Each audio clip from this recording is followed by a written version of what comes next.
السلام عليكم ورحمة الله. أهلا بكم. إن شاء الله النهاردة هنكمل باقي شرح جهاز التنفس الصناعي، وهنبتدي بأنواع أجهزة الفنت. عندي نوعين: نيجاتيف بريشر فنتيليشن وبوزيتيف بريشر فنتيليشن.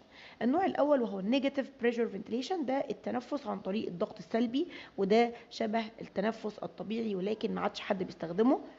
بس خد فكرة ان المريض بيبقى او بندخله جوه مستطيل او كبسولة، في اخرها بيبقى موجود مكبس بنحركه وعن طريقه بيدي ضغط ويسمح بالتنفس. من الممكن ان احنا نشغله يدوي، وطبعا هنا لا يستخدم اي شيء اختراقي زي الانبوبة الحنجرية، وطبعا دي حاجة ما عادتش مستخدمة. النوع المستخدم حاليا هو البوزيتيف بريشر فنتيليشن. بوزيتيف بريشر فنتيليشن معناها التنفس عن طريق الضغط الايجابي، وده بيستخدم الضغط الايجابي عشان يدخل الاكسجين والهواء للرئة.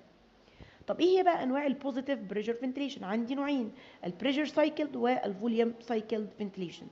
البريشر سايكلد معناها اني بثبت ضغط والكميه متغيره. بثبت ضغط اللي هو البيب او البيك انسبيراتوري بريشر، الضغط اللي بضغط بيه على مجرى الهواء عشان ادخل الاكسجين والهواء اللي انا عاوزهم. والتايدال فوليوم، الكميه اللي هدخلها هتكون متغيره. الفوليوم سايكل هنا عندي بقى التايدال فوليوم ثابت والبيب او الضغط متغير.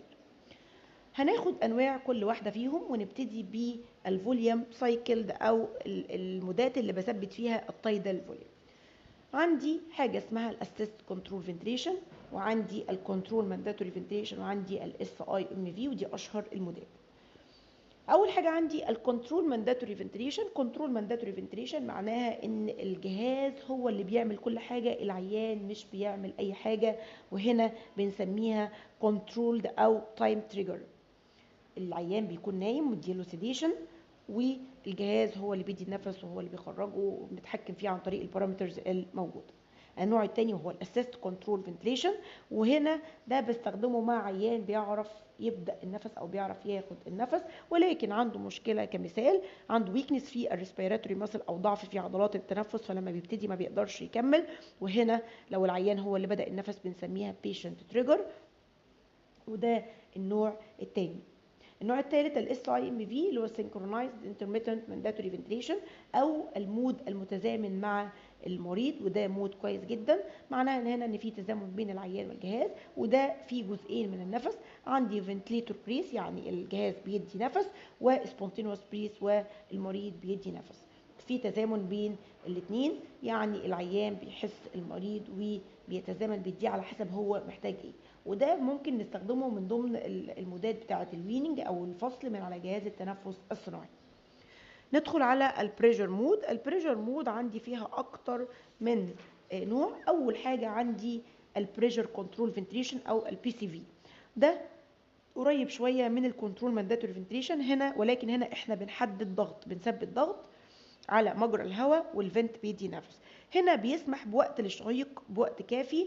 وقت الشهيق هنا بيكون اكتر من وقت الزفير. بيتحكم في الضغط اللي موجود في الحويصلات الهوائيه، وبالتالي هنمنع حاجه اسمها لونج انجري.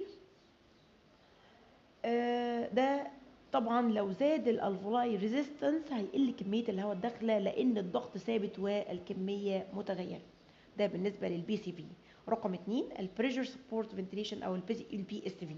ده بيسمح للمريض انه ينهي النفس في اي وقت براحته. العيان هنا بيتحكم في الريسبيراتوري ريت والتايدال فوليوم، وبالتالي بيحسن التنفس. هنا غالبا ما بنستخدموش مع عيان مش بيبدا النفس. اللي بيبدا هو العيان اللي هو التريجرنج، واللي بينهي هو العيان، ولكن الجهاز بيساعده عن طريق البارامترز اللي بنظبطها للعيان. بعد كده عندي رقم 3 السباب او الكونتينوس بوزيتيف اير واي بريشر، ضغط ايجابي مستمر على مجرى الهواء في الشهيق والزفير. هنا العيان بياخد النفس عادي، والعيان هو اللي بيحدد برضو اللي هو الار ار ريسبيراتوري ريت والتايدال فوليوم. بنعمل ضغط مستمر على مجرى الهواء، وبالتالي بنحافظ على مجرى الهواء مفتوح وواسع للعيان. بياخد النفس براحته، وبالتالي بيحسن تبادل الغازات. بيزود حجم الهواء المتبقي في الرئه بعد خروج الاكسبيريشن، وبيحافظ على وجود كميه هواء داخل الحويصلات الهوائيه، وبالتالي بيمنع الكولابس. السباب ممكن نوصله بطريقه الانفيزيف، وده عن طريق الاندوتراكيال تيوب او التراكيستومي، او عن طريق النون انفيزيف، وده عن طريق النون انفيزيف ماسك. قيمه السباب بتكون من 5 ل 10، وبيستخدم في حالات زي مرضى الأوسا obstructive سليب ابنيا ومرضى السي او بي دي. رقم 3 البايباب او الباي ليفل او البايفيزيك بوزيتيف اير واي بريشر. معناها ان العيان بياخد النفس في وجود ضغط ايجابي على مجرى الهواء، ولكن عندي ضغط في الانسبيريشن اسمه ايباب، وضغط في الاكسبيريشن اسمه الايباب. بنستخدمه بطريقتين، النون انفيزيف ودي الطريقه اللي هي بتبقى عن طريق الماسك، وممكن نستخدمه عن طريق انفيزيف اللي هو كمود على جهاز التنفس الصناعي. برضو بنعمل ضغط على مجرى الهواء بس اكتر من السباب، فبالتالي بيزود كميه الهواء والاكسجين الموجودين، وبنستخدمه في حالات زي السليب ابنيا. وزي ما قلنا انا عندي ضغط بيبقى اثناء الشهيق وضغط في الزفير. الضغط بتاع الاكسبيريشن بيبقى قليل من 5 ل 8، ولكن الضغط في الانسبيريشن وانا باخد النفس اللي هو الايباب بيكون من 8 ل 20، لاني بحتاج ضغط عالي وانا باخد النفس. رقم 5 في مود اسمه APRV اللي هو الاير واي بريشر ريليز فنتيليشن. هنا العيان بياخد نفسه عادي بس في وجود هاي اند اكسبيراتوري بريشر، ويجي في النص ويوصل البريشر للصفر. الهاي بريشر ده اللي انا عملته وبعدين نزلته للصفر، ده بيحسن الاكسجينيشن وبيفتح الكولابسد الفلاي، فبالتالي بيسهل عمليه خروج السي او 2.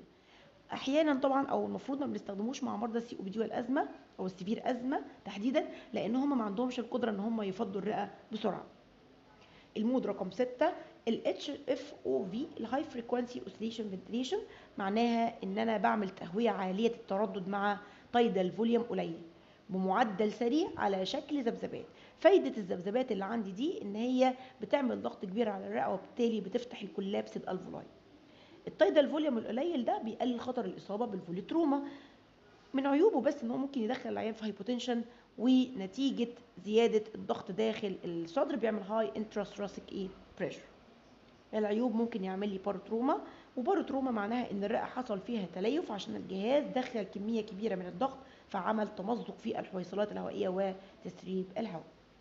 ده كان المودات الخاصه البيزكس بتاعه جهاز التنفس الصناعي. ان شاء الله نتكلم على الادفانسد مود اللي هي الدول مود زي البي ار في سي في الحلقات القادمه. شكرا لكم والسلام عليكم ورحمه الله.